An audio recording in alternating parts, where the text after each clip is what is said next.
प्यारे बच्चों, स्वागत है आप सभी का पॉली वाला टेक्निक के एक नए वीडियो में। और इस वीडियो में हम बात करने वाले हैं यूपी पॉलिटेक्निक के बच्चों के लिए यूपी स्कॉलरशिप 2026-27 के बारे में कि आपको स्कॉलरशिप के लिए क्या-क्या करना होता है, आपकी डेट कब आती है, कब से आपको फॉर्म फिलअप करना होता है, क्या-क्या डॉक्यूमेंट्स लगते हैं और कितना आपको स्कॉलरशिप का अमाउंट मिलता है। तो सबसे पहले अमाउंट के बारे में ही बात कर लेते हैं बच्चों। जैसा कि आपको इंटरफेस पे दिख रहा होगा कि आपका जो स्कॉलरशिप का अमाउंट आता है, तो जो भी आपकी सरकारी फीस लगती है, फॉर एग्जांपल आपका 10,370 लगा होगा, मोटा-मोटी हम मान के चलते हैं 11,000 आपका लगा होगा, ठीक है? तो आपका 11,000, 12,000, 13,000, 14,000 तक करके आपको स्कॉलरशिप का अमाउंट देखने को मिलता है। जो बच्चे हॉस्टल में रहते हैं उनका 12,000, 14,000 तक देखने को मिल जाता है। या फिर नॉर्मल कहें तो आपका 11 से 12,000 आपको सरकार के द्वारा स्कॉलरशिप के रूप में आपका जो पूरा पैसा है वो आपको वापस मिल जाएगा, ठीक है? अब ये स्कॉलरशिप के लिए आपको क्या-क्या करना होता है, इसके फॉर्म की डेट क्या आती है, जैसा कि आपको इंटरफेस पे दिख रहा होगा, एक पॉलिटेक्निक के बच्चे का मैंने यहाँ पे ओपन किया हुआ है। तो सारे मैं आपको ऑफिशियल डॉक्यूमेंट्स भी बता दूंगा कि कौन-कौन से डॉक्यूमेंट्स बच्चों आपके यहाँ पे लगते हैं, ठीक है? इससे पहले मैं आपको बता दूं एक और चीज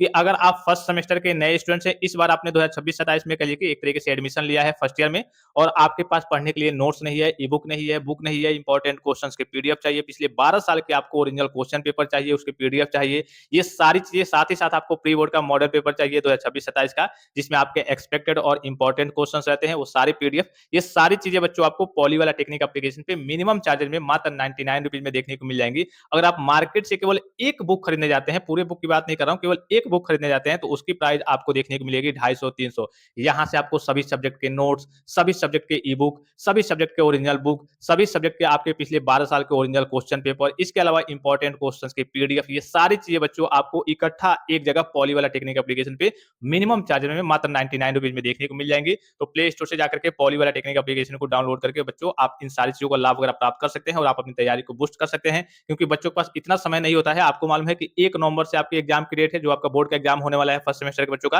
तो इतना आपके पास समय नहीं रहता है कि हाँ आप डिटेल में नोट्स बनाएंगे। हाँ, आपको फोकस करना है, आपको स्टडी करना है, अच्छे से पढ़ना है, चीजों को जिनको रटना होगा रटेंगे, जिनको समझना होगा समझेंगे, जिनको पढ़ना होगा पढ़ेंगे। लेकिन एकदम आपके पास इतना समय नहीं होता है कि हाँ बढ़िया बढ़िया सुंदर क्वालिटी में बढ़िया डिजाइन करके आप नोट्स वगैरह बनाएंगे, क्योंकि उसमें आपका काफी समय वेस्ट होता है। तो नोट्स, ई बुक, बुक वगैरह सारे यहाँ से आपको मिल ही जाएंगे, पिछले 12 साल के ओरिजिनल क्वेश्चन पेपर भी। बस आपको रिवीजन करना है, पढ़ना है, अपने स्तर से बच्चों आपको तैयारी करनी है, ठीक है? अब चलिए स्कॉलरशिप के बारे में बात करते हैं। ये सारी चीजें आपको पॉली वाला टेक्निक एप्लीकेशन पे प्ले स्टोर से जाकर के पॉली वाला टेक्निक एप्लीकेशन को डाउनलोड करके प्राप्त कर सकते हैं मात्र 99 रुपीज में। अब बात कर लेते हैं बच्चों आपके स्कॉलरशिप के बारे में। तो सबसे पहले जो सबसे जरूरी चीज है बच्चों, मैं आपको वो बता दूं कि आप स्कॉलरशिप तभी फॉर्म फिलअप कर पाएंगे जब आपके माता जी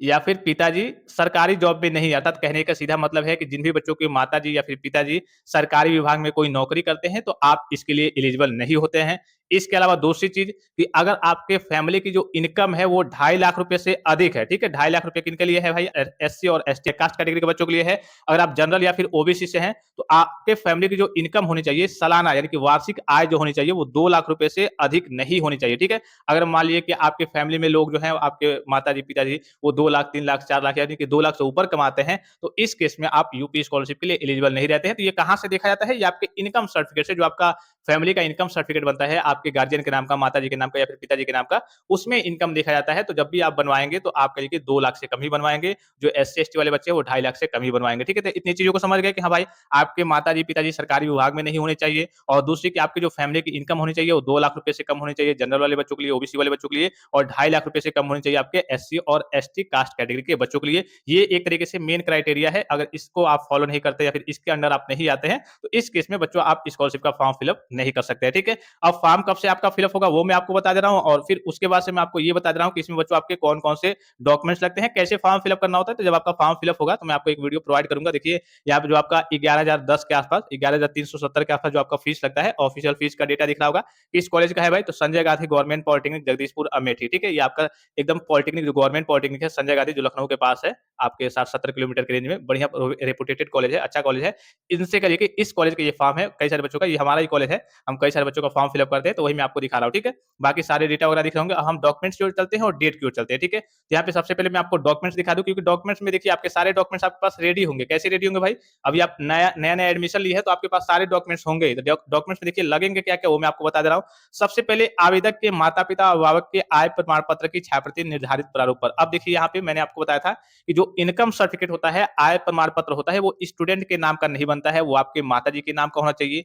या फिर आपके पिताजी के नाम का होना चाहिए। आपके नाम का इनकम सर्टिफिकेट होगा तो आप स्कॉलरशिप के लिए एलिजिबल नहीं हो पाएंगे, आपका फॉर्म बच्चों क्या हो जाएगा, रिजेक्ट हो जाएगा। क्या इस पहली चीज को आप समझ गए कि हाँ, इनकम सर्टिफिकेट कहिए कि हमारे गार्जियन के नाम का होना चाहिए, माता जी के नाम का रहेगा तब भी चल जाएगा, पिताजी के नाम का रहेगा तब भी चल जाएगा। अगर वो दोनों इस दुनिया में नहीं है तो जिस भी गार्जियन, जिस भी अभिभावक के आप रहते हैं, दादा दादी, नाना नानी, बुआ फूफा, मामा मामी, उनके नाम का इनकम सर्टिफिकेट ही आपको स्कॉलरशिप में लगाना है। दूसरा बच्चों यहाँ पे आपको दिख रहा होगा आवेदक के जाति प्रमाण पत्र की छायाप्रति, यानी कि अब जो जाति प्रमाण पत्र रहेगा वो आपके नाम का रहेगा, अर्थात जो जाति प्रमाण पत्र रहेगा, कास्ट सर्टिफिकेट रहेगा आपका, कहिए कि ओबीसी से होंगे, एससी एसटी से होंगे, जनरल का आपका कास्ट सर्टिफिकेट नहीं लगता है, जनरल में अगर आपने ईडब्ल्यूएस लगाया है तो उसका सर्टिफिकेट आपके पास होना चाहिए, ठीक है, तो ये आपके नाम का रहेगा। फिर उसके बाद से देखिए संस्था में जमा की गई शुल्क की रसीद, मतलब जो आप कहिए कि एक तरीके से शुल्क जमा करते हैं कॉलेज में, तो उसकी रसीद आपने जमा किया होगा 3250, फिर 7370 या फिर 7466 रुपया, या फिर प्राइवेट कॉलेज होगा आपका, जो भी कॉलेज होगा, जितना भी आपने फीस जमा किया होगा उन सारे फीस की आपके पास रसीद होनी चाहिए। अब इसमें भी देखिए एक चीज मेंशन है कि अनुसूचित जाति और जनजाति यानी कि एससी एसटी के बच्चों के लिए ये फीस का रसीद जो होता है वो बहुत ज्यादा जरूरी नहीं होता है,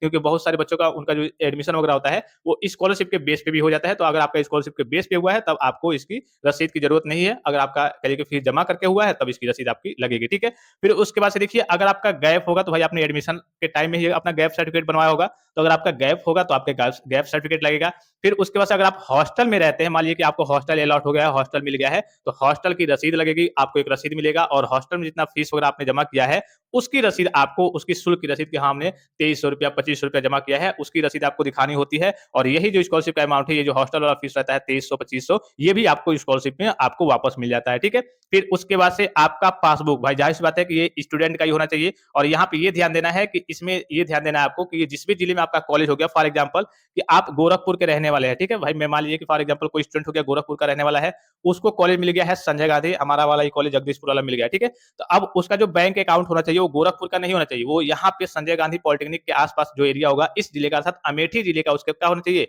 बैंक अकाउंट उसके पास होना चाहिए, और वो एनपीसीआई से मैप होना चाहिए, अर्थात फुल्ली ई केवाईसी होना चाहिए, ठीक है। तो ये जहां भी आपको कॉलेज वगैरह मिलता है उसके आसपास कॉलेज वाले ही आपका बैंक अकाउंट वगैरह ओपन करा देते हैं, तो कॉलेज से बात करके आप अपना एक कहिए कि बैंक अकाउंट वगैरह ओपन करा देंगे तो उसका पासबुक का कहिए कि फोटो कॉपी वगैरह लगता है आपके डॉक्यूमेंट्स के रूप में। फिर उसके बाद से हाई स्कूल के, आप देखिए हाई स्कूल का आपका डिटेल्स लगेगा, हर जगह लगता है, यहाँ पे दिख रहा होगा आपको कि हाई स्कूल के, यहाँ पे दिखा दूं मैं आपको कि हाई स्कूल के अंक प्रमाण पत्र की, अर्थात कहिए कि अंक पत्र की जो छायाप्रति है, यानी कि हाई स्कूल का जो आपका रिजल्ट है उसकी फोटो कॉपी वगैरह, मार्कशीट की फोटो कॉपी वगैरह लगती है, और पिछली वर्ष पिछली परीक्षा उत्तीर्ण करने का प्रमाण पत्र, यानी कि मान लीजिए फॉर एग्जांपल कि आप 12th करके आए हैं, ठीक है, अधिकतर बच्चे 12th करके आते हैं, तो 10th का आपका डेटा तो अर्थात मार्कशीट रिजल्ट तो लगेगा ही लगेगा, साथ ही साथ अगर आप 12th करके आए हैं तो 12th का भी लगेगा, अगर आप बीए करके आए हैं और आपने गैप सर्टिफिकेट नहीं दिखाया है तो बीए का भी लगेगा, लेकिन अगर आपने 12th के बाद से गैप सर्टिफिकेट दिखा दिया है, बीए आपने नहीं दिखाया है तो बस गैप सर्टिफिकेट आपका लगेगा, ठीक है। तो जो भी आपके पास प्रीवियस क्वालिफिकेशन होगा, 10th का तो लगेगा ही लगेगा सबका, और जो भी आपका उसके बाद का प्रीवियस क्वालिफिकेशन होगा, आप 12th करके आ रहे होंगे या फिर बीए करके आ रहे होंगे, तो उसका आपको सर्टिफिकेट वगैरह यहाँ पे दिखाना होगा, और अंक पत्र की छायाप्रति में वही आपका पूरा रिजल्ट वगैरह हो गया प्रीवियस, और प्रमाण पत्र की छायाप्रति में एक आपका, आपको मालूम है कि प्रूफ के तौर पे आपका क्या लगता है, सभी बच्चों का आधार कार्ड लगता है, तो एक आपका आधार कार्ड लगेगा बच्चों, ठीक है। तो यही सारे डॉक्यूमेंट्स होते हैं, और जब आपका फॉर्म फिलअप होता है इन्हीं सारे के लिए डॉक्यूमेंट्स की नीड भी होती है, इसके अलावा और कोई आपके डॉक्यूमेंट्स वगैरह ज्यादा नहीं लगते हैं, बस आपका फोटो वगैरह लगता है नॉर्मल, तो बेसिक बेसिक चीजें हैं, ये डॉक्यूमेंट्स आपके पास रेडी होने चाहिए। जब आप फॉर्म फिलअप कर लेते हैं तो कॉलेज में आपको यही सारे डॉक्यूमेंट्स आपको जमा करना होता है, तो सारे डॉक्यूमेंट्स के बारे में मैंने आपको बता दिया। अब इसकी डेट कब आती है बच्चों, तो आपका अगस्त के लास्ट से क्या हो जाएगा बच्चों, आपका अगस्त के लास्ट से इसका फॉर्म फिलअप होना स्टार्ट हो जाएगा। जैसे फॉर्म फिलअप होना स्टार्ट होता है मैं आपको एक फेस वीडियो प्रोवाइड कर दूंगा, आप फिलअप तो कराएंगे मान लीजिए साइबर कैफे से, ठीक है, साइबर कैफे से फिलअप कराएंगे, लेकिन जब वो उसका प्रिंट आउट निकाल करके देता है लॉक होने से पहले कि आप देख लीजिए कोई गलती तो नहीं है, तो उसको आप मिलान कर लेंगे, मैं आपको मिलान करने का प्रोसेस बता दूंगा कैसे आपको मिलान करना है। अच्छा यहाँ पे एक चीज और बता दूं थोड़ा सा सीरियस होकर के, अगर आपका मान लीजिए बहुत सारे बच्चे, एक आता है आपका ऑप्शन में दिखा दूं, यहाँ पे हो सकता है कुछ बच्चे कंफ्यूजन में हो, और इसके चलते ही कई सारे बच्चों का 1 साल नहीं 3 साल का फॉर्म रिजेक्ट हो गया,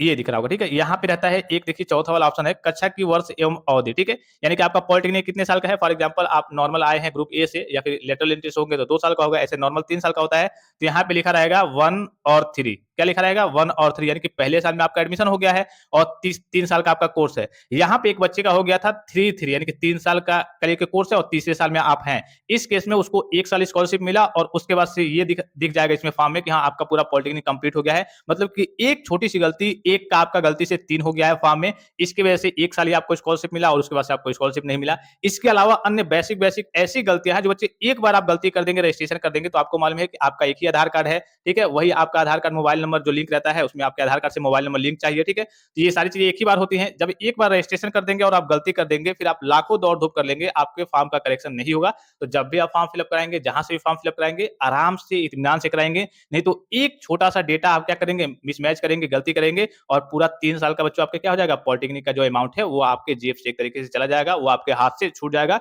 तो इन सारी बातों का बच्चों आपको विशेष ख्याल रखना है, जब भी आप स्कॉलरशिप का फॉर्म फिल अप कराएँगे, अच्छे से फिल अप कराएँगे, देख-देख के फिल अप कराएँ। बाकी इसके अलावा अगर आपको कोई जानकारी चाहिए, कोई भी चीज़ आप पूछना चाहते हैं, कोई भी आपको जानकारी चाहिए, तो आप कमेंट बॉक्स में कमेंट करके पूछ सकते हैं। फिलहाल इस वीडियो में इतना ही, इजाज़त दीजिए। धन्यवाद, थैंक्स फॉर वॉचिंग। मिलते हैं नेक्स्ट वीडियो में।